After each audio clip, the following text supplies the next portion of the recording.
Môre julle, ag is weer so lekker om hier op hierdie woensdagoggend weer saam met julle te kuier. Ek is Lisel van Sail en jy luister na Tussen Koffie en Genade.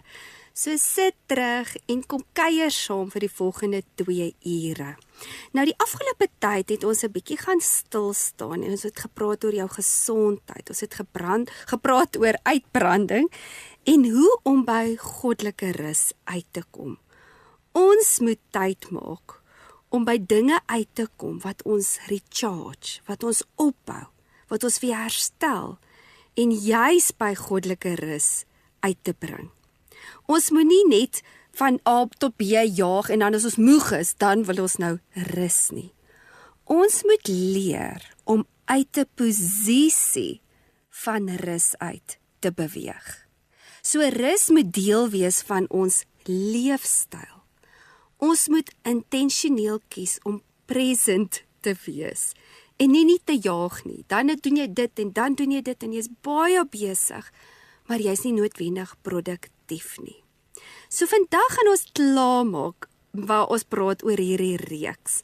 En ons gaan vandag dit bietjie vasvat en 'n ander perspektief praat oor rus. En ek wil vandag met julle behandel die 7 verskillende rus wat jy in jou lewe nodig het. Daar is ook 'n kursus wat ek wil aanbied wat hierdie meer in detail beskryf, maar ek wil jou ook aanbeveel, Dr. Sandra Dalton Smith het 'n boek geskryf, The Sacred Rest. En hierso vat sy 'n bietjie van hierdie beginsels vas. So gaan kry vir jou notaboekie en 'n koppie koffie en kom kuier saam waar ons 'n bietjie gaan praat oor die 7 tipe rus wat jy in jou lewe nodig het. Ek is nou weer terug. Welkom terug julle. Ons praat nou vanoggend 'n bietjie oor die 7 tipe rus wat jy nodig het in jou lewe. Nou baie van ons het baie goeie motiewe in ons hart en dan probeer ons sekere goed. En dan voel dit net, maak nie saak wat ek doen nie. Ek bly net opgetens, ek bly net moeg. So kom ons kyk 'n bietjie wat nie werk nie. So eerstens, baie keer as jy gaan op vakansie, dan dink jy, nee, nou gaan ek uitgerus wees. Maar vakansie beteken nie noodwendig rus nie. Dit hang af watter tipe rus jy nodig het en in watter tipe seisoen jy is in jou lewe. Anderste kan jy dalk meer moeg en uitgeput terug huis toe kom as dit nie die tipe rus is wat jy nodig het nie. Dis net so goed jy gee vir 'n hongerkind reis en dan verwag jy nou hierdie kind gaan nou gevoed voel. En dit is soos byvoorbeeld wanneer jy ook klein babatjies het. Nou is jy klaar moeg, nou is dit meer moeite eintlik om op vakansie te gaan, want jy is nou uit julle omgewing, jy moet soveel goed saamdra. Nou gaan julle see toe en dis doeke en dis seesand en dit is net 'n frustrasie want jy dink jy gaan rus, maar dit put jou eintlik net meer uit. So mens moet dinge ook in konteks sien en verstaan wanneer is wat nodig in jou lewe. Die tweede ding wat mense probeer is, hulle probeer downscale. En dit gaan ook nie noodwendig altyd werk nie, of die probleem oplos nie. En soms veroorsaak dit meer frustrasies, en bring dit juis meer wanneer jy nie vervuld voel nie, of jy voel minder vervuld. Omdat nou doen jy al minder en minder, maar jy voel nie eintlik beter nie. En is partymal juis om minder te doen van die verkeerde ding, maar meer te doen van die regte ding. Om ook bietjie stil te staan en te sê, okay, maar doen ek genoeg wat vir my lekker is? Of het ek so groot to-do list, dit is nie altyd die probleem, die verskriklike to-do list nie. Dis partymal omdat ons te min doen van dit wat vir ons lekker is, wat ons recharge. En dis hoekom dit so belangrik is om daai balans te kry. Die derde ding wat mens probeer is, jy voel jy is nou verskriklik moeg en nou gaan jy op medikasie, want soos ek ook verduidelik het met adrenal fatigue, aan die een kant, dan is jy doodmoeg die hele dag, maar dan in die aand kan jy nie slaap raak nie, so jy het insomnia met hierdie doodse moegheid die hele tyd. So dit is ook baie kenmerkend van adrenal fatigue, is die insomnia. En dis ook baie keer hoekom jy nie kan recharge nie. Nou hoekom ons die insomnia kry is as gevolg van die kortisol levels wat amper nie kan meer reguleer nie. So is of jy nie kan afskakel in die aande nie. Nou drink ons medikasie en ons dink nou hierdie slaappilletjie gaan my nou help. Maar dit gaan nie noodwendig jou in rus insit nie. Dit kan inteendeel partymal meer skade doen. Want dit is juis dit wat in jou kop is, wat partymal jou laat wakker lê. Dis juis dit wat in jou hart is, wat partymal nog nooit uitgesorteer is nie, wat veroorsaak dat jy nie in rus ingaan nie. Dan is die volgende ding wat ons probeer is partymal, okay nou, ek moet net slaap, ek moet net my slaap in kry, en dan gaan ons amper soos op 'n slaapmarathon. En dan dink jy, ek moet net die hele naweek, ons gaan weg vir 'n naweek en ek gaan net die hele naweek slaap. En dan kan jy eintlik ook oormoeg voel en amper soos 'n sleep hangover hê, want jy oorslaap. Wat jou net nog meer uitgeput en moeg laat opstaan met 'n droë mond en baie sleg laat voel, want nou het jou bloedsuiker geval, jy het nou geslaap tot 11:00 en nou voel jy net al hoe meer misliker. Ek onthou ook hierdie een persoon het een keer vir my vertel van sy vrou wat adrenal fatigue gehad het, en hoe hy haar Drakensberg toe gestuur het, want hierdie vrou kon net nie regkom nie, om op daai stadium het ek nie besef dis wat sy vrou het nie, en sy was vir 'n maand by die Drakensberge, en sy het teruggekom, en sy was nog net so moeg, want daar was nie oplossings nie, daar was nie die root van hoekom die moegheid daar is, was nie aangespreek nie. Dan is die 5de ding wat ons partymal doen, is multitasking, en besluit nie, ek moet nou net meer doen en meer doen, dan gaan ek meer aan die gang kom, soos ek moet meer oefening doen, dan gaan ek meer produktief wees. En dan baie keer is dit juis wanneer mens minder produktief is, want jou mental kapasiteit ooreis jy. En dan probeer jy op 120 goed fokus, maar jy kan nie 100% jou aandag op al hierdie goed plaas nie. En dan die laaste ding wat mense doen, is om te moan en te kla, en dit gaan jou nog minder help om by rus uit te kom. Inteendeel gaan dit juis jou krag steel, en jy gaan nog steeds nie antwoorde hê van wat om te doen en wat om te verander nie. So die afgelope paar weke het ons paar beginsels vasgevat, en baie van die gaan nou saamkom, want dit is nou half net weer, net dit om in toepassing te kan verduidelik, wat werk wat, maar ek wil net so vinnige 5 goedjies noem, wat mens nodig het, om net weer beginsels vas te sit, om by rus uit te kom. En ook vir jouself te vra, wat se tipe rus het ek nodig in my lewe? So in die eerste plek, soos ek ook gesê het, jy moet intentioneel rus in jou program inwerk. Soos byvoorbeeld, as dit is dat jy slaap nodig het, jy moet daai slaap inwerk. Jy moet letterlik sê, ek het 'n middagslaapie nodig, of letterlik sê, 8:00 stel ek my wekker, dan klim ek in die bed, of wat ook al. Jy moet dit intentioneel doen, dit gaan nie vanselfsprekend net verander nie. As jy weet dis jou leefstyl en jy eet ongesond, moet jy intentioneel sekere veranderinge doen. Jy moet eenvoudig net nie meer daai suikers en daai koekies koop nie. Jy moet eenvoudig by die gym gaan aansluit, wat ook al dit is. En dis hoekom ek sê, hierdie onderwerp is so breedvoerig, en ek het regtig nou probeer om al die elemente aan te spreek, maar as jy dit in detail wil doen, soos ek sê, is daar rus in die Here kursus wat jy bietjie kan gaan volg. Die tweede ding wat ek net wil noem is, kom agter natuurlik, watter tipe rus het ek nodig? Want weer eens, soos ek genoem het, is, nie almal het noodwendig adrenal fatigue nie. Sekere mense het net sensoriese rus nodig. Ander mense het fisiese rus nodig. En ek gaan nou vir julle die 7 verskillende russe noem. Die volgende punt is, jy moet jou oorvol to-do lysie verander, om te sê, ek gaan minder druk op myself sê, en meer dinge inwerk wat intentioneel lekker is vir my. Soos byvoorbeeld kreatiewe rus, waar jy intentioneel langs water gaan sit, en net bietjie asemhaal. Of in die bos gaan loop. of net 'n bietjie te kyk na die sonsondergang, of as jy naby die see bly, o, wat 'n voorreg, net langs die strand te gaan loop en dit net bietjie in te neem. En dan is dit die volgende punt, leer dat jy wat jy is veronderstel is om te doen en wat jy nie moet doen nie. Weet wat dit is wat jou verantwoordelikheid is en nie. En wanneer jy dan vas is met dit, dan gaan jy ook in rus kan ingaan. Want dan is jy gemaklik en jy weet wat jou roeping is. Jy weet wat die Here van jou verwag om te doen. En jy doen net dit.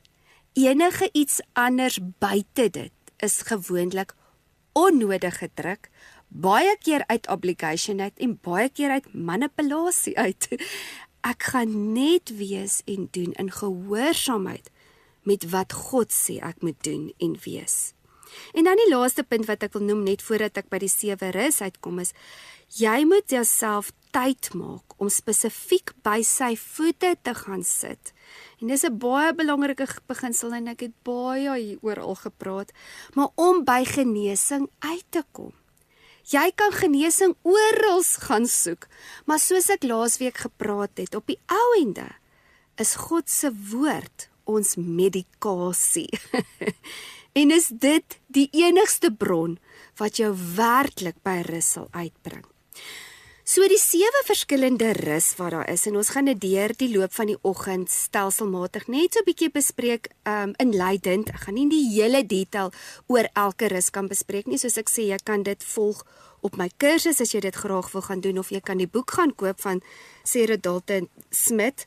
Ek het nou ander goedjies wat ek saam met dit voeg, is nie net dit wat in die boek was, wat ek nou hier aanhaal nie, maar sy het 'n baie oulike boek. Jy kan actually online die toets ook gaan doen, wat gratis is, wat vir jou sê, wat se tipe rus jy nodig het. So gaan Google dit, gaan kyk, the Sacred Rest, van Dr.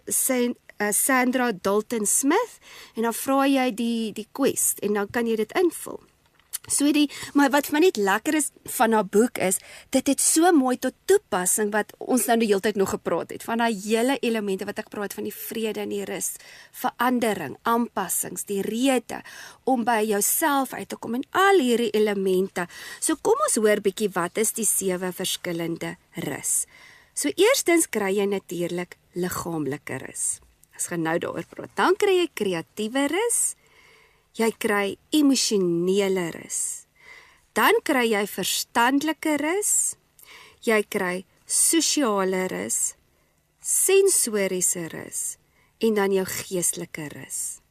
Maar nou net in 'n neutedop dit bietjie te verduidelik is wat min of meer net vir jou leidrade kan gee van watter tipe rus jy nodig. En baie keer as mense dit net nou gaan deurlees, dan gaan jy agterkom, o nee, ek het daai rus verseker nodig. Maar hoe jy by daai rus uitkom, kan jy dan gaan doen in die kursus of die boek gaan lees. Maar kom ons kyk, nou die eerste ding is, as jy opstaan en jy voel okay, maar deur die loop van die dag, dan voel jy baie moeg en dit voel of dit so druk. Dit is baie keer dan fisiese rus wat jy nodig het. En onthou as jy adrenal fatigue het, nee, wil ek amper sê jy het al 7 rus nodig. So daai element gaan dadelik ook jou baie laat moeg voel. So dis letterlik jou fisiese krag is nie meer wat dit is nie. Jy voel die heeltyd moeg, jy voel daai difheid in jou kop, dit voel of jy nie kan dink nie. En dit is dan baie keer ook spanning in jou lyf. Die volgende enetjie is, jy is moeg in die oggende, maar soos jy deur die dag gaan, dan begin jy bietjie meer energie opbou, maar dis ook nie te sê, dis net hierdie tipe rus wat jy nodig het nie, maar dit kan wees dat jy dalk kreatiewe rus nodig het in jou lewe. Dan, as dit vir jou voel, jy het geen vervulling nie, en jy voel doelloos, en daar's nie 'n visie nie, en jy's half idle, kan ek sê, daai idleness, dan het mens partymal geestelike rus nodig. Die ander enetjie is, jou werk vereis dalk dat jy verskriklik baie dink, of jy is die heeltyd besig om probleme op te los, bedoelende, jy is miskien dalk op die rekenaar besig, en jy moet programme skryf, en jy moet baie dinkwerk doen, nie? Dan het mens verstandelike rus nodig. En dan weer eens, as jy byvoorbeeld die heeltyd omring is met baie geluide, ligte, jy sit die hele dag voor die rekenaar, so dit is sensoriese oorlaading. As jy by 'n kleuterskool werk, is 'n goeie voorbeeld, dan het jy sensoriese rus nodig. Weer aan die ander kant, as jy seer gekry het emosioneel en daar was verhoudingsskade gewees, dan het jy natuurlik ook emosionele rus nodig. En die laaste ene is, jy voel oorweldig tussen mense, en jy voel oorweldig en jy, hoe om met mense te werk en so aan, dan kan dit partymal wees dat jy sosiale rus nodig het. So ons gaan net gou 'n breek weer vat, en dan gaan ek stukkie vir stukkie elke rus net beskryf, en net min of meer verduidelik watter rus elkeen dan is, en dan kan jy ook miskien ook agterkom, hey, maar ek het dalk hierdie rus nodig in my lewe. Ek is nou weer terug. Welkom terug julle. Ons gaan nou 'n bietjie praat oor die verskillende rus wat ek nou genoem het, en jy kan gerus notaatjies vat, en dalk kan dit ook vir jou closure gee van jene, soos ek nou nog sê, jy gaan die hele tyd op vakansie, maar jy voel nie beter nie, en hoekom dit dan so is. So eerstens gaan ons 'n bietjie praat oor fisiese rus, en dit is nou eintlik maar van selfsprekend. Fisiese rus is letterlik wanneer jy net lê in stilte, en jy laat net jou hele liggaam bietjie rus. Nou, hoe weet ek het fisiese rus nodig? Jy voel dit sommer, jy voel daar's fout, daar's spanning in jou nek, jy het kopsere, daar's spasmas. En die groot ding is, ons is baie keer in survival mode. So ons liggame skree uit. Luister, hier's inflammasie, ek het konstante lae rug, ek het konstante stywe skouers, ek het konstante spasmas in my nek, maar ek ignoreer dit net. Al hierdie kopsere, ek ignoreer dit net, ek hardloop net aan, en my liggaam moet maar net cope, ek moet nou maar net aangaan, daar's nie tyd om nou daaraan te dink nie. Maar jou liggaam skree uit, jou liggaam praat met jou. Jy moet net bietjie stil staan en gaan luister. Nou, ideaal is om as jy hierdie moegheid begin voel in jou liggaam, en jy voel, luister, maar my liggaam voel, die battery is nou leeg getap, nie? Is dit partymal goed net om my 20 minute rus in die middag in te werk. En ek sê 20 minute spesifiek, en baie keer moet mense time. Jy gaan nie noodwendig aan die slaap raak nie. Jy lê net. En mense wat baie busybodies is, gaan voel, nee, dis idle, ek kan nie net so lê nie, en glo my, ek is een van daai, ek sukkel baie om in die middag te rus, maar partymal kom ek agter, hierdie lyf is so moeg, veral as jy siek is, nie? Dan time ek myself, ek lê net vir 20 minute, en jy staan weer op, en dan voel jy sommer beter, net na daai 20 minute se rus. As jy dan vir 'n uur lê, is dit ook nie goed nie, want dan is dit of jy dis wanneer jy nou te lank daar geslaap, soos hy babietjies wat partymal te lank slaap, en dan raak hulle mos nou mislik as hulle slaapies te lank geslaap het, maar anyway. En dan moet jy natuurlik ook kyk vir jou 8 ure slaap in die aand. Nou, ek het so rukkie terug ook vir julle baie mooi in detail verduidelik al die verskillende slaap, en hoe belangrik is die routines, paar rade oor, so jy kan gerus 'n bietjie gaan luister na daai opname, as jy dalk 'n bietjie meer daaroor wil weet. So fisiese uitbranding is dan wanneer jou lyf seer is, jy's moeg, en dan soos wat ek ook genoem het, is wanneer jy siek is. Nou kom ons by die tweede ene, en dit is verstandelike rus. Nou verstandelike rus, dit beteken, voordat ek dit nou verduidelik, net soos ons huis gereeld moet deklatter. Ek meen Desember lê nou voor, en dis 'n baie goeie tyd in mense lewe, veral as mens nou nie vir 4 weke op vakansie kan gaan nie, soos baie gelukkige mense. Dankie tog, hulle gaan baie rus, maar ons wat dit nou nie kan doen nie, ons moet deklatter, ons moet bietjie ons huis uitsorteer, ons spring clean, net soos ons huis deklatter. So is dit so belangrik om jou verstand en jou gedagtes te spring clean, konstant. Nou kom ons lees bietjie in Lukas 11 vers 34. Your eye is the lamp of your body. When your eye, en dan sê hy your conscience, is sound and fulfilling its office, your whole body is full of light. But when it is not sound and is not fulfilling its office, your body is full of darkness. Nou hier praat hy nie van jou fisiese oog nie, maar dis baie interessant omdat hy dit sê as jou oog, nê? Want ons gaan nou by die hele simbool kom van jou oog, maar die ding is hy praat hier van jou conscience. En wat ons ook al oor gepraat het is baie keer dan kyk jy in iemand se oë en iemand se oë vertel 'n storie. En dit is daai significance wat mense dit nie eintlik kan, dis so daai magic kan ek sê, kyk vir partymal mense, soos iemand wat verlief is, jy sien dit in hulle oë, want jou oë vertel die storie, jou oë is die lig van jou liggaam, so jy kan sadness in iemand se oë sien, jy kan blydskap in iemand se oë sien, jy kan sien mense se oë, mense noem dit glinster, jy kan joy in iemand se oë sien, jy kan huil deur jou oë. So die punt wat hy wil maak is dit kom van uit jou conscience uit. Dit wat in jou onderbewussyn is en dit is in jou verstand is, dit wat in jou gedagtes is. En hy sê dit kan jou hele liggaam donker maak. En dit is baie significant. So verstandelike rus is om intentioneel bewus te raak. Waaraan dink ek? Wat is besig om my tyd te mors en my krag te mors, omdat ek, soos ek nou gesê het, ek lê en dink aan hierdie goed in die aand. Ek ponder oor al hierdie gedagtes en hierdie het nou gebeur en daai het gebeur en dis belangrik om dinge uit te dink, maar onthou wat ons nou al oor en oor gepraat het, om jou gedagtes gevange te neem.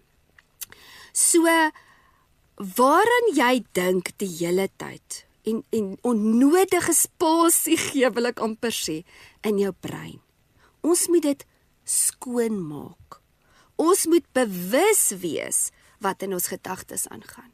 Ons kan nie net toelaat dat gedagtes net free willingly in en uitkom en dan dink ek aan dit en dan is ek nou kwaad vir hierdie ene en ek probeer en dan is ek jaloers op hierdie ene en ek laat net enige ding toe in my gedagtes.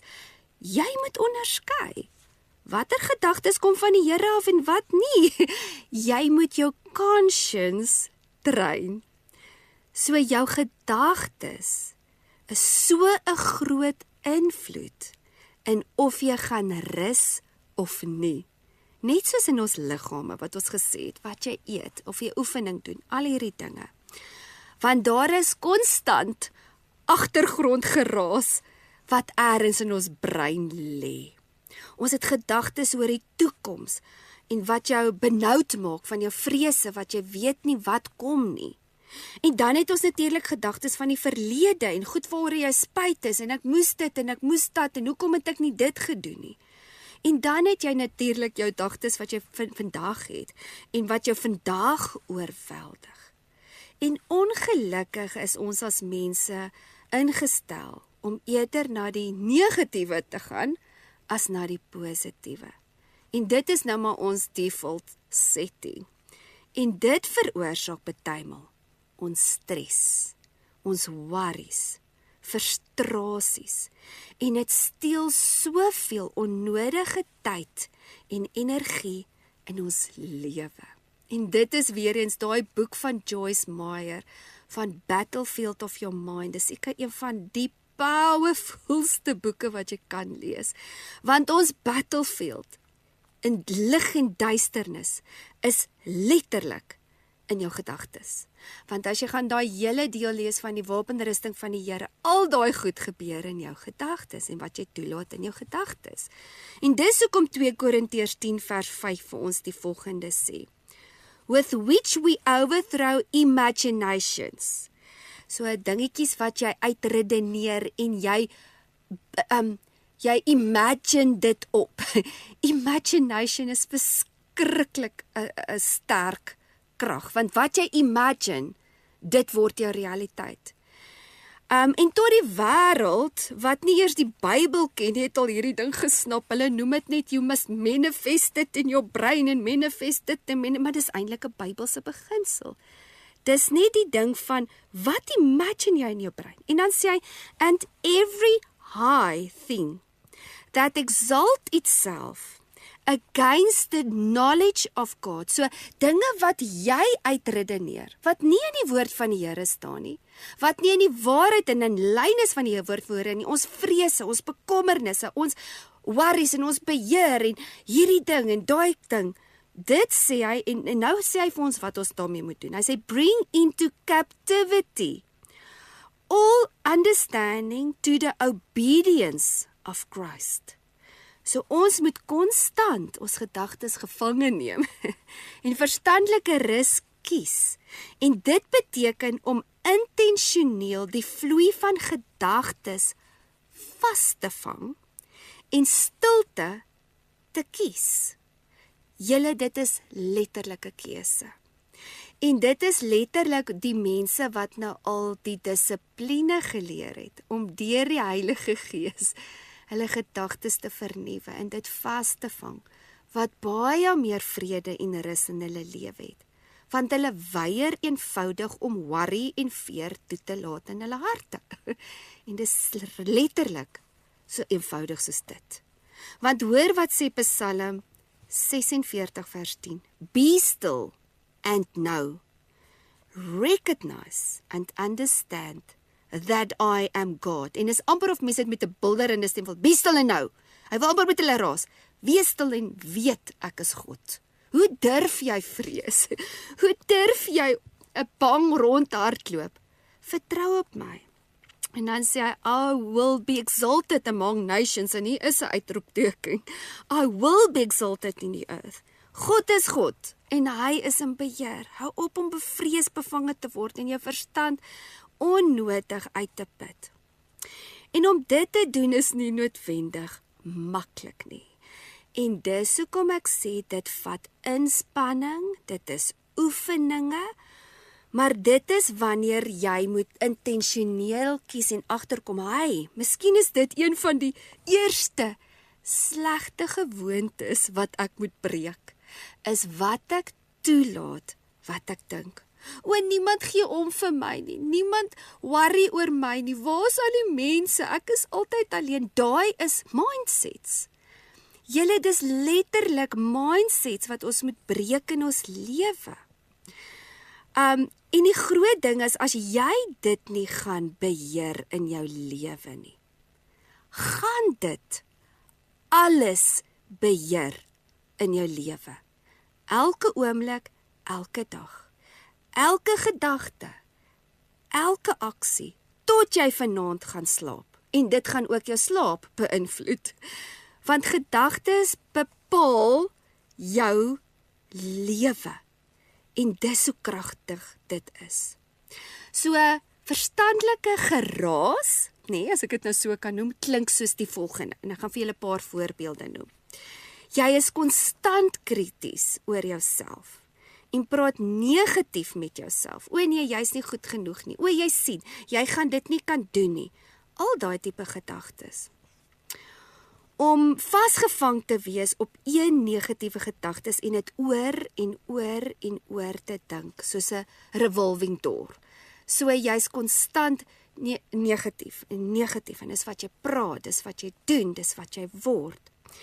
Dit is wanneer jy spyt is, soos wat ek nou genoem het, oor dinge van die verlede. En jy probeer uitfigure, hoe moes ek dit gedoen het, hoe moes ek dit nie gedoen het nie, hoe moes ek dit gedoen het, en dis weer eens waar ons terugkom van wat is in my beheer, en wat is buite my beheer. Ons kan nie beheer wat ons gister gedoen het nie. Ons kan gaan jammer sê, ons kan verantwoordelikheid vat vir ons aksies, ons kan dit probeer regstel, maar jy kan dit nie verander nie. Wat gedoen is gedoen, en dis wat ons moet leer om dit te aanvaar. Of die mindset van wat as dit, wat as dat, en ek noem dit die Cinderella syndroom. Want wat as dit anders was, sou dit en dit en dit. Wat as ek dit en dit en dit gedoen het, en daai is ook nogal baie keer deel as mens praat van trauma, en die valley of trauma, of die vallei van trauma wat mens deurgaan, is dit 'n normale aspek van trauma-hantering om te vra, jy baken, as dit maar net so, maar as mens daar gaan bly, gaan dit jou verstandelik mal maak. Om bang te wees vir die toekoms, dit is verstandelike geraas.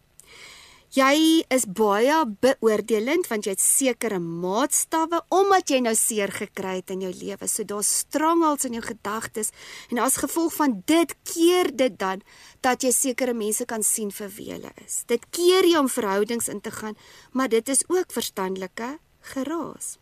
'n ander voorbeeld van verstandelike geraas is jy ontvlug van jou werklikheid of 'n ander plek of jy wil die hele tyd net ek wil nou hierdie vakansie en dan wil ek nou daai vakansie en jy dink dit gaan jou verstandelik reg kry, maar dit is eintlik net 'n escape en jy's nie altyd present nie. En dit is hoekom dit altyd soos byvoorbeeld wanneer jy die heeltyd op 'n ander plek is en jy gaan nie intentioneel wees, totaal en al teenwoordig wees waar jy is nie. Dan is jy amper nie dan gaan jy nie in realiteit lewe nie. En daai is maar wanneer mense verstandelik uitgeput is. So die ideaal is om die heeltyd teenwoordig te wees. Teenwoordig te wees by jou kinders, teenwoordig te wees in jou huwelik, teenwoordig te wees in daai oomblik. Maar ons het soveel distractions en goeters in ons lewe, telefone, oproepe, besluite, worries en goeters, dat ons heeltemal eintlik buite onsself lewe. So jy jaag op en af, jy sien nie eers die mooi bome nie, jy sien nie eers die mooi sonsak nie, jy's net, terwyl jy ry opgestres, want jy dink aan hierdie en dink aan daai en redeneer hierdie ding uit, en dit veroorsaak dat ons onproduktief is, en ook nie kan by dit uitkom wat die Here ons geroep het om by uit te kom nie. Nou wil ek oorgaan na die volgende ene toe, en dit is emosionele rus. Gaan dit gou-gou met ons deurwerk en dan gaan ons weer 'n bietjie 'n breek vat. Nou, emosioneel, van kleins af, word ons geïndoktrineer, kan ek sê, geïndoktrineer, om ons emosies in te hou. En nie regtig te sê hoe ons voel nie. Hoekom sê ek so?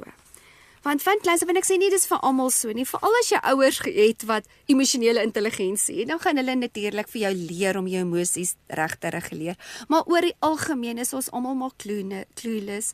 Ons is gebroke en ons het ook verskillende generasie en elke generasie het verskil aan die een kant. Aan die een kant was dit kinders word nie gesien en gehoor nie en hulle moet net stil bly en hulle word net onderdruk, so hulle emosies was nie eers affirm nie. Hoe het jy emosies? Jy's net 'n kind. Weet daai tipe attitude en dan jy nou weer die boomers en van, o nee, jy moet alles voel en jy moet net alles wees en embrace your emotions en dis ook nie noodwendig reg nie. Maar die groot ding wat ek by wil uitkom is baie keer dan het ons gebroke emosies omdat ons groot geword het met die oomblik as jy iets voel, o nee, jy's oorsensitief. O nee, jy oorreageer. O nee, jy is te veel en dan begin ons emosies weg te hou en ons begin dit onderdruk en ons begin dan nie meer met ons ware emosies deel nie, want ons voel dis verkeerd. En dit is ook wanneer mens daai idee het van cowboys don't cry. So jy moet nooit wys jy's weak nie, jy moet nooit wees jy's hartseer nie, en is eintlik so sad, want dit veroorsaak eintlik emosionele gebrokenheid. Want emosies is juis daar om jou in voeling te kry met wat om jou aangaan. Dit is daar om jou te waarsku wanneer daar onveilighede is. Dit is daar om jou te beskerm. En emosies is wel daar om te beleef. So julle wat dalk laas paar weke terug geluister het ook gepraat het oor emosies en can you trust it? Kan jy jou emosies vertrou? Het ek hierdie nogal hanteer. Ons is nie gemaak om ons emosies die hele tyd te onderdruk nie. En dis juis goed om 'n gesonde uitlaatklep op 'n gesonde manier te kan weergee. En geen wonder soveel mense sit met depressie of met woede of met angstigheid nie. Want daar's soveel seer en teleurstelling wat opgebottel het nou al. En hulle het geen manier om op 'n veilige manier dit uiting te gee aan nie. Nou hoor wat sê 1 Petrus 5 vers 7. Casting the whole of your cares. En nou hier praat hy van klomp emosies. All your anxieties, all your worries and all your concerns once and for all on him. En ek dink ook verstandeliker is speel nog leer rond, né? For he cares for you affectionately. and cares about you watchfully. En weet julle wat? Tot jy nie gaan leer om eienaarskap te neem oor jou emosies en om emosionele intelligensie te leer nie. Dit is om te kan identifiseer wat jy voel in die eerste plek. In die tweede plek om jou die reg te gee om anger te voel, om hartseer te voel, om kwaad te voel. En dan ook goddelike wysheid te hê van hoe om op dit te reageer. En dit is die geheim. Jou emosies is nie veronderstel om jou blindelings te lei nie. Jy moet leer om jou emosies te reguleer, want dit is nooit oukei om disrespekvol en mense uit te vreet nie en sê, jy het my nou kwaad gemaak nie. Dis nie hoekom ons die emosie moet voel nie. Jy moet kan leer om dit nog steeds te kan kontroleer. Nie onderdruk nie, nie te vermy nie, te kontroleer, te reguleer. En soos ons genesing kry van seer en teleurstelling, kan mens alleenlik begin werk aan jou emosionele volwassenheid. Anderste gaan jy altyd soos hy 2-jarige optree wat die tantrum gooi. En dis hoekom jy nog 40-jariges kry, 50-jariges kry, want emosioneel het hulle nog nooit rus ervaar in hulle lewe nie. Ons gaan gou weer 'n breek vat en dan gaan ons die volgende rus bespreek. Welkom terug julle, ons kuier nou baie lekker en jy luister hier tussen koffie en genade saam met Lisel van Sail en ons praat 'n bietjie oor die 7 tipe rus wat mense in mense lewe nodig het. Nou die volgende rus wat ek wil bespreek is sosiale rus. En dis nog 'n interessante enetjie want mense kan dink jy moet dan jy sosiaal is, ek so oorweldig, ek moet wegkom van mense af. Maar sosiale rus is juis om rus by mekaar te vind. Sekere mense het 'n goeie uitwerking op jou en ander het weer 'n negatiewe uitwerking op jou. En dis hoekom ek ook al met julle gepraat het oor wie het 'n invloed in jou lewe. En jy moet onderskei wie is veilige mense en wie is onveilige mense. As jy weet iemand gee vir jou om en jy voel ondersteuning en jy voel luister hierdie persoon hulle laat jou belonged voel, nê? Dit is wanneer jy in sosiale rus ingaan. Maar dan kry jy mense wat jou leegtap, hulle maak jou moeg, hulle is kompeterend, hulle is afbreekend. En sulke mense put mens uit. En dan kry jy dit ook dat mens soms disconnected voel. Jy voel alleen en jy voel geïsoleer. Dan moet jy weet, jy het sosiale rus nodig. Want dit het 'n verskriklike groot invloed in jou lewe. Veral ons as vrouens. Ons is gemaak om in verhouding te staan en goeie verhoudings te hê. En as ons dit nie het nie, hier het 'n invloed in amper elke aspek van ons lewe. Julle, dit is ook hier wat dit baie belangrik is om te onderskei, want baie keer kan mens self sugtig raak. Want jy sit alleen by die huis. En ek is nou alleen, niemand is lief vir my nie. Ek het nie mense wat vir my omgee nie. Nou isoleer jy jouself. Jy doen niemand 'n guns nie. En inteendeel doen jy jouself skade. En die groot ding is ook, ons moet ook die hele tyd vra, wat praat ek as ek by ander mense is? Is ek altyd die needy een? Is ek altyd die ene wat demand? Want mense wat nie sosiale rus het nie, is die een wat altyd ander mense met guilt en shame wil manipuleer. En dit is so 'n belangrike aspek in ons lewe, want niemand is eintlik veronderstel en ek wil die in konteks sit. In die eerste plek, voor jy hierdie beginsel gaan volg, moet jy eers dit besef. Niemand is veronderstel om jou sekuriteit te wees nie. Niemand is veronderstel om jou rus te wees nie. Of eintlik om jou te ondersteun. En hoor wat ek sê, want ek gaan nou by die ondersteuningsdeel kom. En vir jou om te gee nie. Jy moet daai eerstens, voor jy dit by mense soek, moet jy dit by die Here soek. Want onthou, jy kan nie gee wat jy nie het nie. Nou gaan spandeer jy tyd met die Here. Jy kry jou identiteit in die Here. Jy kry jou genesing by die Here. Jy kry jou wysheid, al die goed by die Here. Nou het jy iets om te gee, want jou bekertjie is nou vol. Nou gaan jy uit en jy gee om en jy ondersteun en jy is iets vir iemand. En nou kom daai persoon en hulle gee vir jou om en ondersteun jou. Nou wat is die verskil? Sê ek mense moenie omgee vir mekaar nie? Nee, ek sê jy moet eerstens dit by die Here soek, dan sal dit dan vloei. Anders te doen ons dit uit 'n gees van verwerping. O nee, niemand het my lief nie. En weet julle wat, jy gaan dan altyd eintlik mense afstoot en dis die hartseer daarvan. En dis hoekom ek dit noem, sodat jy moet self ondersoek. Waaroor praat jy as jy tussen mense word? Want weet julle wat, hierdie aspek beïnvloed elke liewe ding in jou lewe. Dit gaan beïnvloed hoe jy oor jouself dink. Dit gaan beïnvloed hoe jy oor jouself voel. Want ook weer eens, net soos ons genesing by die Here moet gaan soek, moet jy 'n gesonde community hê. Want dis die tweede aspek dan, want dis gesonde community en waar mense mekaar encourage en bemoedig en profeteer oor mekaar en sê, luister, ek glo in jou, ek sien iets in jou. Daar's 'n hoopvolle toekoms, want almal van ons raak op 'n stadium negatief. Almal van ons het op 'n stadium iemand nodig wat net jou kan encourage sê, kom, ek het jou aan, we've got this. So daai is ook baie mooi, maar wanneer ons die hele tyd dit by mense wil gaan soek en nie eerstens by die Here nie, dis wanneer die wanbalans kom. Want hoe ons dit ontvang by ander mense maak tog jou siel vol. En dis weer eens wat jy moet ook gaan kyk, watter tipe mense voed en bou op en help om by my by gesonde sosiale rus uit te kom en watter tipe koneksies gee vir my sosiale uitbranding.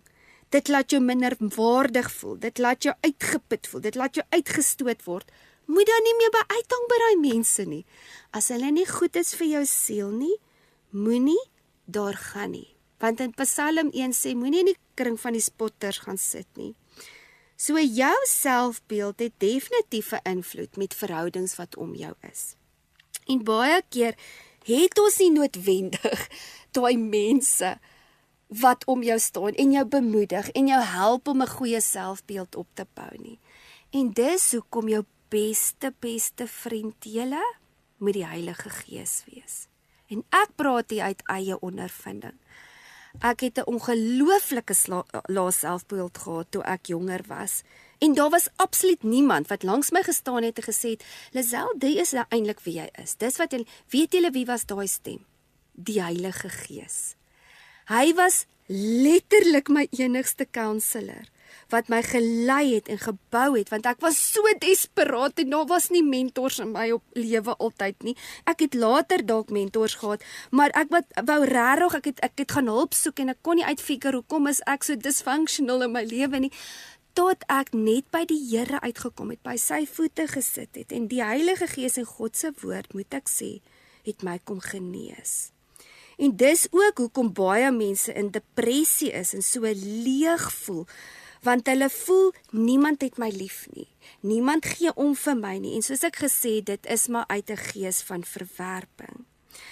En dit veroorsaak ook dat mense partymal selfgesentreerd is en voel, maar hoekom is dit dat mense nie vir my moet gee nie? Maar die ding is, jy kan nie gee wat jy nie het nie. En dit is hoekom jy jouself moet volmaak en genesing gaan kry en geestelike en emosionele genesing te kan kry, sodat jy in sosiale rus kan wees en nie awkward is met vriende en familie om jou nie. So wanneer jy iets van jouself gee, julle dan gebeur daar iets in jou lewe. Dit gee vir jou lewe. Dit gee vir jou 'n doel. En dis iets wat in jouself wakker word. En dit is wanneer jy buite jouself beginne beweeg. En daar begin mens sosiale rus te beleef. Waar jy tussen vriende net kan sit en lag.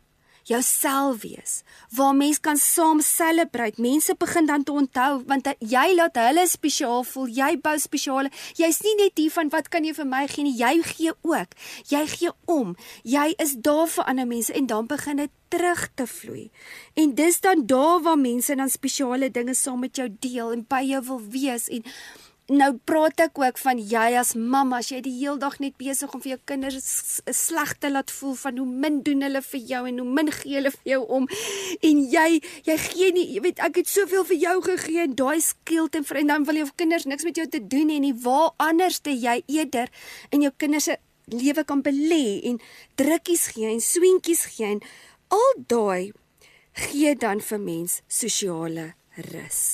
Dit help ook vir ons om te de-stress, om letterlik jou welstand te verander en te verbeter wanneer jy in gesonde verhoudings wandel. Want byvoorbeeld net om vir mense drukkies te gee, nê, skei dopamien af. Nou hoef jy nie meer jou fiks te hê van jou wypies en dit nie. Jy druk net die mense om jou, dan gaan jy dopamien high kry. Waar isolasie en om alleen te wees is die grootste rede hoekom mense nie rus in hulle lewe het nie, want hulle voel alleen en jy sal stadig maar seker doodgaan. En dit is nie goed om geïsoleerd te wees nie. En dit is weer eens waar mens moet ook onderskei. Baie mense het partymal sosiale rus nodig, want hulle het letterlik iemand aan die dood verloor. So dit is nou baie keer iets buite jouself. 'n Vrou wat se man oorlede is, sy gaan definitief sosiale rus nodig kry, want sy het letterlik 'n man verloor. En dis 'n normale gang van, sy moet deur hierdie vallei van trauma werk, sy moet deur al daai emosies werk, en dan stelselmatig maar weer haarself herontdek en al die klas van dinge. Maar dit kan ook wees dat mens alleen voel, al is jy tussen mense, want jy het byvoorbeeld getrek na 'n ander dorp toe en jy ken niemand daar nie. En dan is dit ook nogal 'n storie van, jog, ek voel uitgesny, isolated, en ek dink almal van ons op ons stadium in ons lewe het sosiale rus nodig. Of jy 'n introvert is, of jy nou 'n ekstrovert is, ons almal het gesonde verhoudings nodig om by herstel uit te kom. Net soos jou liggaam het nodig het, kos nodig het om te oorleef. Nou kom ons kom nou 'n bietjie by ons volgende rus uit, en dit is sensoriese rus. Nou, dis wanneer jy eksterne afleidings vermy in jou omgewing. Nou, ons kan nou klaar dink wat is sensories. Dit kan wees dat jou sensories oorlaai word, want jy's die hele tyd voor die rekenaar, so dis die skerm, dis images wat jy die hele tyd sien, sensories. Dit kan wees dat jy 'n werk het wat jy die hele tyd op die telefoon moet praat, of jy moet scroll en jy moet tik en jou duime is letterlik gevoel, sensories oorlaai. Geluide, jy werk dalk in die stad, waar ek dit nogal agtergekom het, was so 'n paar jaar terug toe ons in New York was, daai arme mense, genade julle, daai stad is nooit stil nie, daar's konstant geluide. En vir mense wat nou in die stad bly, hang af ook nou waar jy bly, voorbeeld ons is in Pretoria, en die plek waar ons bly is redelik stiller, met tye voel dit soos lockdown, hoor jy nie 'n geluid nie, maar dan ander kere, dan hoor jy nou die karre ry en so aan, maar as jy daai konstante geraas, dit kan jou sensories uitbrand. Kinders wat die hele tyd raas en skree, mamas met klein babietjies en tieners, en nie seker tieners ook, maar veral toddlers, ek kom nou eers by die toddlers en die kleintjies uit, verseker sensories oorlaai, want jy moet skoonmaak en jy moet optel en jy moet, dis hoekom, mens partymal dan kom die man by die huis, moet my net nie op my raak nie, want my lyf is seer, nie? Karre wat jaag, goed wat ons hoor, sien, ervaar, al ons senses oorweldig. En dan kom dit laat mens dan naderhand so sensories uitgebrand is, laat jy naderhand eenvoudig net nie meer die mooi en die lekker kan geniet of sien om jou nie. Soos byvoorbeeld net om te kan sit en boardgame speel. Of jy lê net en jy luister net na musiek. Of jy sit en jy kyk na die sonsondergang. Want die groot ding is, in vandag se moderne lewe, word ons konstant geïntertain, nê? So dis die heeltyd van, jy wil een storie na die ander storie, na die ander storie, en dit moet net beter, en dit moet net groter, en die show must just go bigger. En dan kyk mens byvoorbeeld na America's Got Talent, en dan naderhand jy dink jy dit gesien, dan die volgende keer, dan is daar net iets groters, of beters, nê? So dis hierdie konstante jaag na eintlik dopamien of na soetigheid. Jy wil die heeltyd soetigheid eet want jy voel die heeltyd jy soek vervulling. Jy soek vervulling wat te doen het met sensoriese dinge in ons lewe. En baie keer is ons eetgewoontes gekoppel aan hierdie rus wat ons nodig het. So wat is dit wat jy sensories kan uitgebrand wees? En baie keer is dit belangrik om 1 of 2 van jou sensoriese afleidings te vermy vir 'n rukkie om weer jouself te reguleer. En dit is so belangrik om bewus te raak hiervan. So ons het nou klaar gepraat, so ek praat oor geleide. Partymal is dit goed om by stilte uit te kom. Partymal is mens so verslaaf aan geraas dat jy nie in stilte kan wees nie. En partymal is dit soos, kom ons vat 'n dag en ons vat net stilte. Ons gaan nie, ek sê nie ons moet nie praat nie, maar ek gaan nie die hele tyd konstant die TV aan en dit en nie. Ek wil net bietjie stilte hê, want daar is 'n beginsel as dit kom by stilte wees. Dan kan dit wees psigies, wat ek kyk, die hele tyd storie te kyk, die hele tyd op 'n rekenaar te werk, die hele tyd op die telefoon te wees. Ek het al baie agtergekom as ek so baie op die dag deur die telefoon moes gewerk het en ek moes hierdie gereël het en daai gereël het, dan kan ek nogal baie, dan voel dit letterlik my oë is moeg. Dan weet jy moet net bietjie wegkom, sny uit. Maak net bietjie 'n breek wat jy proe, en dis nou weer eens waar vas inkom, nê? Want om te proe om te eet is ook 'n sensor wat mens beleef, en partymal is dit goed vir jou om bietjie in 'n vas in te gaan, en dit veg ook letterlik kanker as ons vas. Jou gevoel, letterlik, soos wat ek nou nog met jy scroll die hele tyd op jou selfoon, daai kan sensories oorlaai wees. Reuke.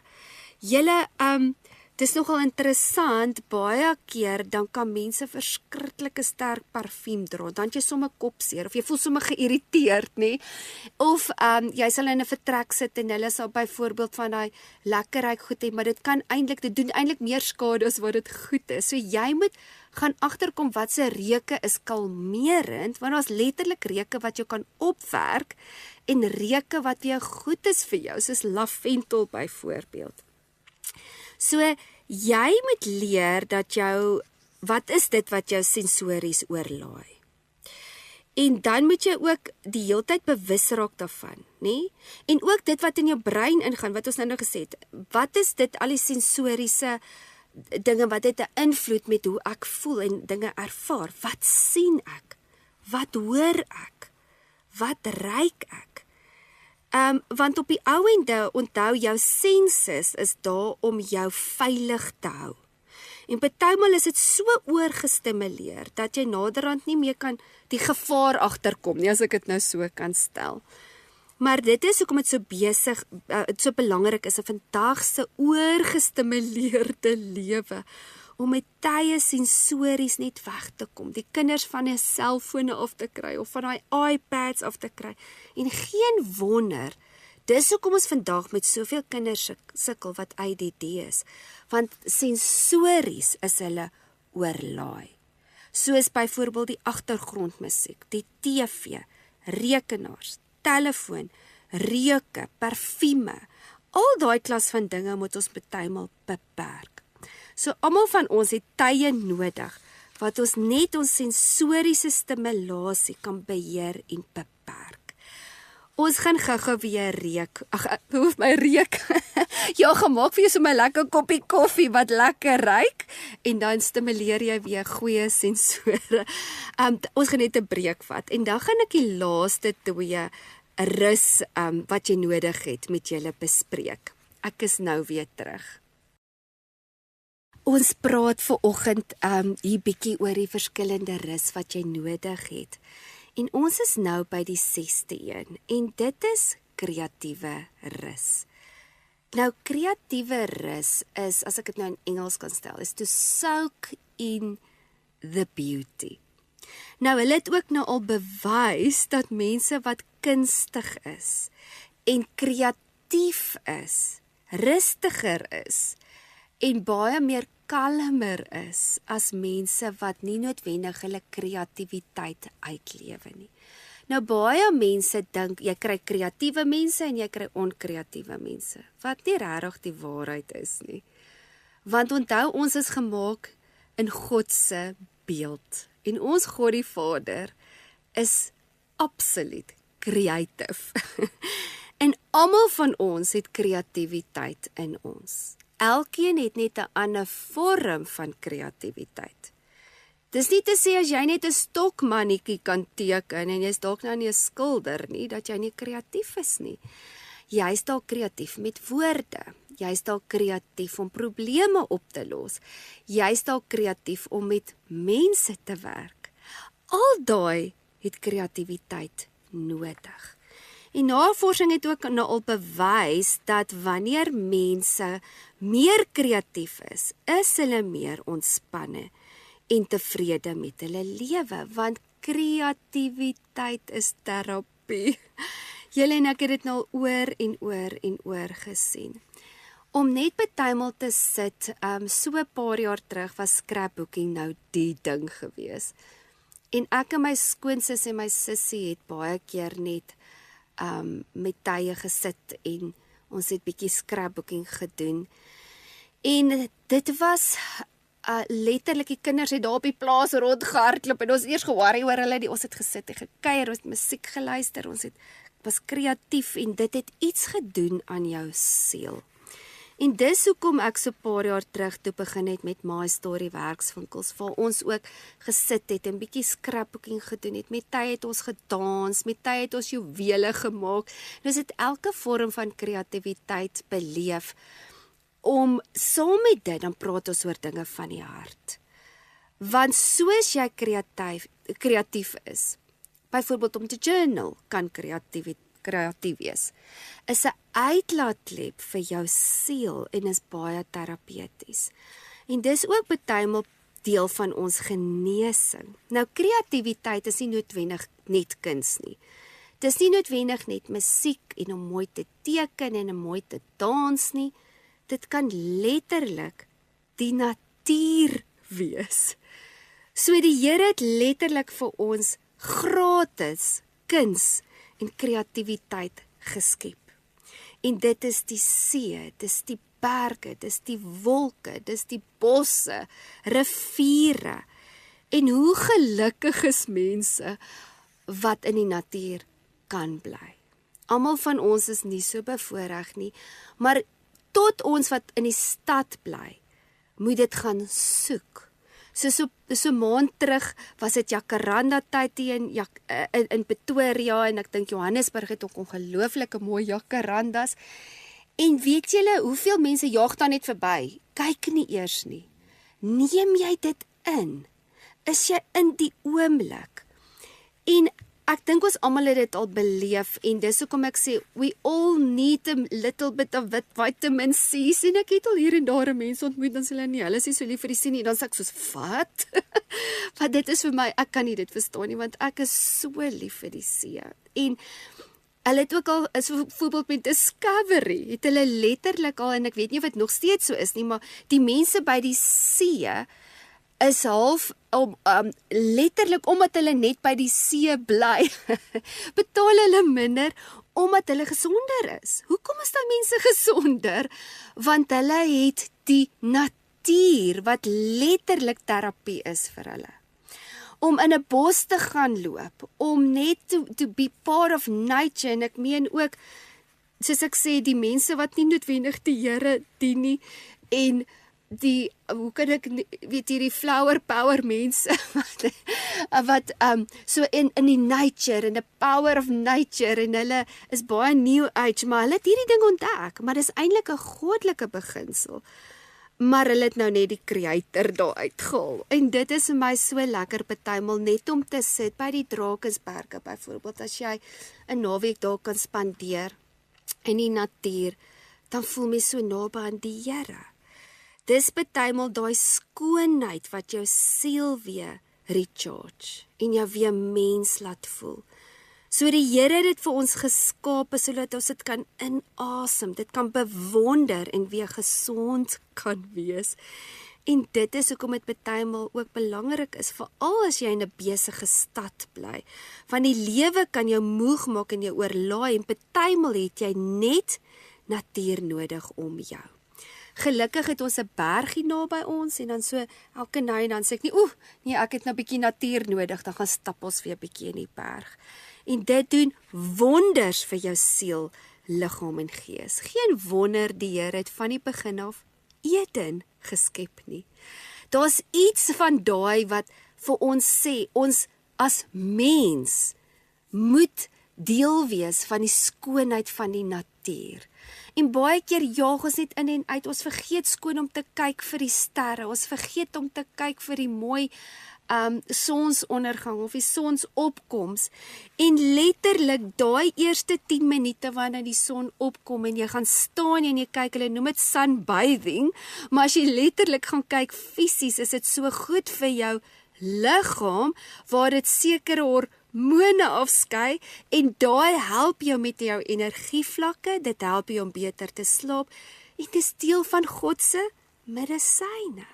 So baie keer het ons kreatiewe rus nodig. Dis waarom mense daai glamping doen en jy vat en jy gaan kamp met jou tent net daar langs die waterstroompie saam met jou gesin. Ons moet daai intentioneel in ons programme inwerk. En dan is dit ook vir my so hartseer as mense sê, nee, ek kan nie bekostig om op vakansie te gaan nie. En dan wil ek amper sê, jy kan amper nie bekostig om nie op vakansie te gaan nie. Want jy het met tye dit ook nodig en dit hoef ook nie duisende rande te kos nie. Jy kan letterlik jou kampplek gaan betaal en gaan kamp. Langs 'n dam bietjie gaan tyd spandeer. Dan kom ons by ons laaste enetjie in en dit is goddelike rus. Nou goddelike rus is om by 'n plek uit te kom waar jy by totale rus kan wees. Ek wil amper sê dis to be at home. En is baie keer hartseer dat baie mense nooit die beleef in hulle lewe nie. Hulle voel ver van God af, hulle voel verwyderd van God af. En is omdat hulle nog nie goddelike rus ontdek het nie. So wanneer mens partymal seer het en mens het wonde en daar's dinge wat in die lewe gebeur het in mens se lewe en jy het nie dit reg gereguleer nie. Jy het dit nie saam met ons counselor wat die Heilige Gees is deurgewerk nie. Jy het dit op jou menslike krag probeer deurwerk. Dan gaan jy altyd by een boodskap uitkom. En dit is, nee, God het van my vergeet en God het hierdie ding toegelaat in my lewe, so hy moenie eintlik hy gee nie eintlik seker meer om vir my nie.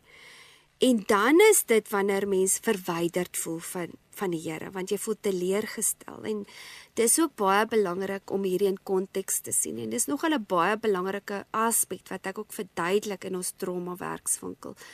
Van weet jy wat, ja, as jou kind nou aan die dood, jou kind gaan nou dood. Dis 'n verskriklike skok julle. Natuurlik gaan mense sê, Here, hoekom het U dit toegelaat? Ek wil sê dis eintlik 'n normale proses om deur hierdie goed te prosesseer. So praat nie noodwendig net van hoekom, ons vra vir die Here, Here, hoekom het U dit nou gedoen nie? Onthou, God is groot genoeg. He can handle your questions. Maar ek praat van wanneer jy jou hart dan wegdraai van die Here af.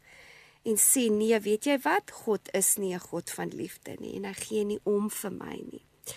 En dis die een aspek wat partymal gebeur hoekom ons nie by goddelike rus uitkom nie. Die ander aspek is wanneer mens intentionele sonde in jou lewe toelaat, wat 'n hartseer deel is, want dit is wanneer mens onbeleide sonde is. En kyk, dit is ook die ding, hoekom ek sê onbeleide sondes, want ons almal is sondaars. En ons almal doen dinge verkeerd. Maar ons moet gereeld in 'n lewe lei van repentance, waar ons kom sê, Here, jammer ek het dit gedoen, jammer ek het dat gedoen. En dit is ook hoekom ons partymal verwyderd voel van God af, want ons bely nie ons sondes nie. Ons het partymal rebellie in ons hart, en ek het al met julle ook oor die gepraat, en dit is nou waar ek in Hebreërs wil lees. Nou Hebreërs het 'n paar hoofstukke, Hebreërs 3 en 4, wat hy praat die hele tyd van die rus van die Here, en die rus van die Here. En hy vergelyk dit ook met die mense wat in die wildernis was. En ek wil nou vir ons lees in Hebreërs 3, vanaf vers 18 tot 19. En hier praat hy nogal van hoekom party mense nie in die rus van die Here ingaan nie. En hy sê, "And to whom did he swear that they should not enter his rest? But to those who disobeyed, ja, seker disappointment ook, maar disobeyed, who had not listened to his word, and who refused to be compliant. So we see that they were not able to enter into his rest." So die hele verhaal van die wildernis is so simbolies van om in rus in te gaan of nie, om in jou beloofde land in te gaan of nie. Because of the unwillingness to adhere to and trust in and rely on God, unbelief has shut them out. So baie keer is dit dat ons uitgesluit word uit God se rus is omdat ons in intentionele rebellie wandel. Dat ons nie op die Here wil vertrou nie. Dat ons sê ja maar en ons bly die heeltyd om in ongeloof op te tree. En ander kere, soos ek gesê het, is dit ons hardloop weg omdat ons seer gekry het en ons is teleurgesteld en dan soek ons 'n ander plek van skuiling, maar op die ouende, almal van ons het 'n sanctuary nodig. Almal van ons het 'n plek van veiligheid nodig. En wat sê die woord van die Here? Onder sy vlerk is waar jy gaan skuiling vind. Jy kan net by God regte herstel kry en regte genesing kry vir jou seer en recover. Anders te gaan mens altyd soeke wees. Maar dit is ook 'n plek waar mense mindsets en mense strongholds moet challenge en sê watse redenasie het ek opgebou om te redeneer wie en wat God is. En waar moet ek myself weer neerlê om te sê, Here, U is God en ek kan nie vir U voorskryf wie, wat en waar nie. En U hand is nog steeds daar om te kom beskerm en te genees en te herstel. En baie keer is dit 'n proses wat mens moet deurloop. So die rebellie of die Here dit nou toegelaat, hoe kon hy nie kwaad te wees vir die Here, kan miskien daar wees. Dis nie noodwendig die probleem nie. Die probleem kom in, is wanneer ons nooit op 'n plek kom en dit bely nie. En op 'n plek kom en te sê, Here, ek was seer, ek was gebroken, maar ek weet, U is nog steeds God. Al bot die vrugte nie, al kry ek 'n misoes, al verloor ek my man, al verloor ek my kinders, gaan ek U nog steeds prys. Want ek dien nie net U, omdat dit moet goed gaan in my lewe nie. Ek dien U, want ek het ontdek wie U vir my is. En U is my Vader, en sonder U kan ek nie rus vind nie. Ons gaan gou-gou weer so laaste breek vat, en dan gaan ons net alles wat ons oor gepraat het die laaste paar weke, net weer by mekaar bring, en en dan gaan ons net dit afsluit. Ek is nou weer terug. Welkom terug julle. Ek wil nou graag afsluit met al die onderwerpe en die beginsels wat ons die laaste, ek dink is al 12 weke oor praat, nê? En van julle dalk nou nie die vorige opname gehoor nie, so ek wil net weer die goedjies net weer by mekaar bring. So ons het gepraat van die akroniem vrede en rus en verskillende elemente om na te kyk om by rus uit te kom. So eerstens, ons moet verander, ons moet dit vereenvoudig. Die R staan vir redes. Ons moet regtig gaan kyk, wat is die redes wat ons toelaat in ons lewe, wat ons uitbrand. En dan nommer 3 is E wat staan vir ektheid. Ek moet by myself uitkom en ek moet selfcare toepas. En baie keer dink mense dis verkeerd en is selfsugtig, maar dis eintlik baie gevaarlik as jy nie na jou eie welstand en jou goeie grense bou nie, want dan gaan jy altyd in uitbranding wees. Dan het ons by D stil gestaan by dankbaarheid, wat 'n ongelooflike belangrike beginsel is. Om dankbaar te wees vir dit wat jy nou het. Om nie altyd iets te wens buite jouself nie. Om nie altyd rond te kyk en te sien wat ander mense het en jaloers te wees op dit nie, maar dankbaarheid sluit soveel goed oop. Dankbaarheid sluit letterlik the joy of the Lord oop. Dan het ons gepraat oor eetgewoontes en oefeninge. So dit was die laaste E van vrede was eetgewoontes en dan die eerste E in N is exercise, waar ons 'n bietjie gepraat het oor liggaamlik en hoe ons betuimel juis daar sekere goed afskeep en sekere beginsels nie volg nie. Ons eet verskriklik baie suiker, ons is onaktief en dan wonder ons hoekom ons moeg en uitgeput is. Dan het ons 'n bietjie gepraat oor neem aanvullers, om aanvullers te neem en natuurlike dinge wat jou gaan help om by rus uit te kom. Ons het dan spesifiek dan by rus, het ons stilgestaan by rus en stilte tyd, wat so belangrik is om by die voete van die Here te sit. En dan het ons gepraat oor uitbranding en jou stresse. Wat is die stresse in jou lewe? En om stres intentioneel uit te sny. Vrese, bekommernisse, worries, dinge wat onnodige produktiwiteit en energie steel. En dan weer eens slegte invloede, mense wat nie regtig die kapasiteit het om 'n goeie invloed te hê in jou lewe. En laastens het ons gepraat oor, soos die laaste letter is S en dit was slaap. Ons het onder andere gepraat oor maak 'n keuse en aanpasbaar te wees om gesonde lewenstyl te lewe. Ons het gepraat oor wie het 'n invloed in jou lewe en intentioneel te kyk wie's die mense wat intentioneel nie 'n goeie invloed in jou lewe het nie. Ons het gepraat oor gebed en hoe gebed saam met stilte tyd 'n groot invloed het in jou gesonde lewenswyse. Ons gepraat oor gesonde eetgewoontes en oefeninge en dan het ek ook gevra, is dit 'n goeie idee of is dit 'n goddelike idee? Ons het gepraat oor wat is die motief van jou hart en hoe betroubaar is jou emosies.